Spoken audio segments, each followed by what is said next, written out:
16 Oktoobar waa maalin loo asteeyay maalinta cunnada adduunka waxaana maanta magaalada Baydhabo xarunta gobolka Baay ka dhacay munaasabad lagu weyneynayo maalinta cunnada adduunka waxaana soo qabanqaabiyay wasaaradda beeraha dawlad goboleedka Koonfur Galbeed Soomaaliya munaasabadan intii lagu guda jiray ayaa waxa goobtaasi lagu soo bandhigay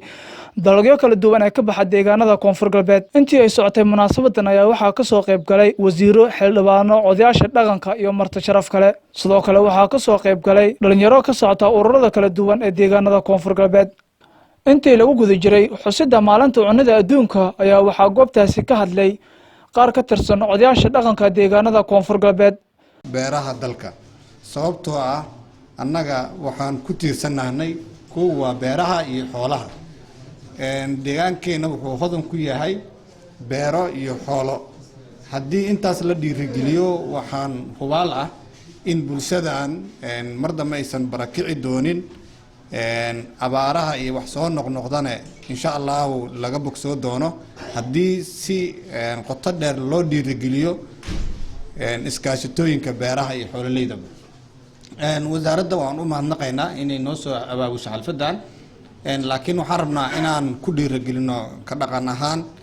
in ay mar walba isgarab istaagto iskaashatooyinka beeraha si wax soo saarka dalka loo kordhiyo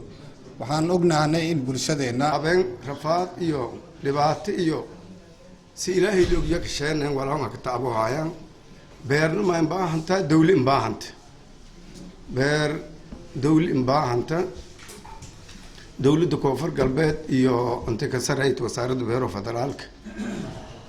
may codsadaan wasaaradda beero oo Koonfur Galbeed dadku beero in garab la siin haddii beer garab la siin wadankan baahma ka baawli kun leeg jaraana beero ma in baahanyiina dawlad in baahanyin dad shacab shireedis wal mu wadi karo meel horta ma yata aqoonti milihiin un aqoon ma lahaaya in aqoontuna noo kaalmay meel tan hadaba dhowr qof ka hadalay udurkii habadadii 30 sano dawlad laanga leeyahay beero lambu fi daaway majara waagi dawladda jirtay beero dawlad kaalmay jirtay hamiinkada uu diraasay la beerta taal buufiyo motor uruf sidoo kale waxa goobtaasi ka hadlay wasiiro xildhibaano ka tirsan maamulka Koonfur Galbeed sharaf al-mursaliin sayyidina Muhammad wa ala alihi wa sahbihi ajma'in wasiir ku-xigeenka wasaaradda beeraha iyo waraabka dawladda Koonfur Galbeed Soomaaliya mudane Sheekh Xasan Siid Cali iskaashatooyinka beeraleyda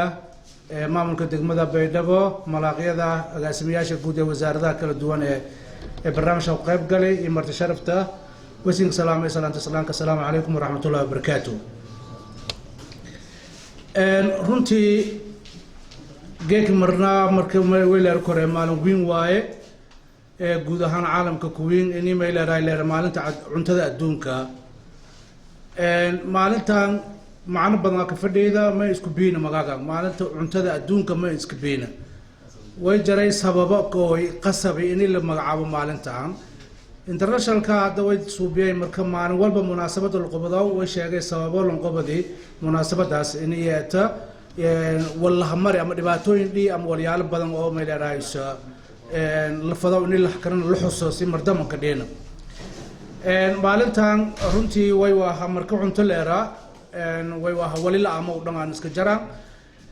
hadda way fidiyay iskaashatooyinka beeraha sida ay professorka sheegay way ku maqan wasaaradii kalluumaysiga iyo wasaaradii xanaanada xoolaha oo runtii door muhiim ah ka lahayn in barnaamijkan ku qayb galaan marka kanagana guud ahaan Soomaaliya gaar ahaan Koonfur Galbeed way haytay meelo cuntada lahan weydiisadaw way xaqiiqo ogtiin ah marka jiilka aan ka bilaabo ilaa dadka oowiin way ogyiina in email Baydhabo ka yaala jirtay baqaar waaweyn oo leeyahay ADC oo runtii laga keedii jaray badarka Koonfur Galbeed gabadii waxa goobtaasi ka hadlay wasiir ku-xigeenka wasaaradda beeraha dawlad goboleedka Koonfur Galbeed Soomaaliya isagoona bulshada deegaanada Koonfur Galbeed Soomaaliya ku amaanay sida ay u go'an tahay la shaqeynta dawladda saaxiibkeena iyo hay'adihii kala halkan joogay local NGO-yada jaamacadda Zamzam oo runtii iyadana goobjoogka barnaamijkeena oo salaamayna salaamu alaykum wa rahmatullahi wa barakatuh salaam kadib runtii maanta farxad bay noo tahay anaga ka wasaarad ahaan wasaaradda beeraha iyo waraabka dowlad goboleedka Koonfur Galbeed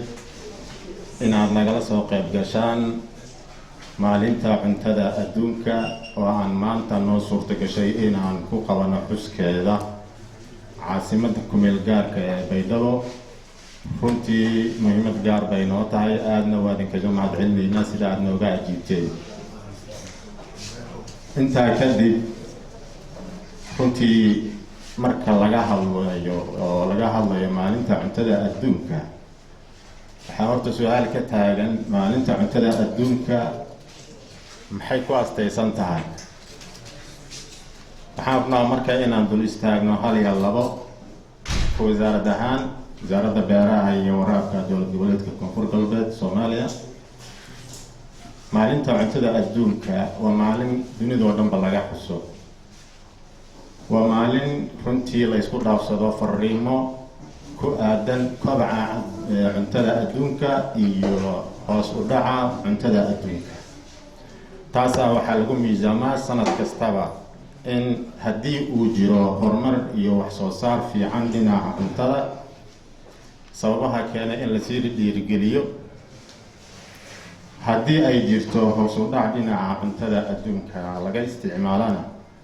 sababaha keenay hoos u dhacaas in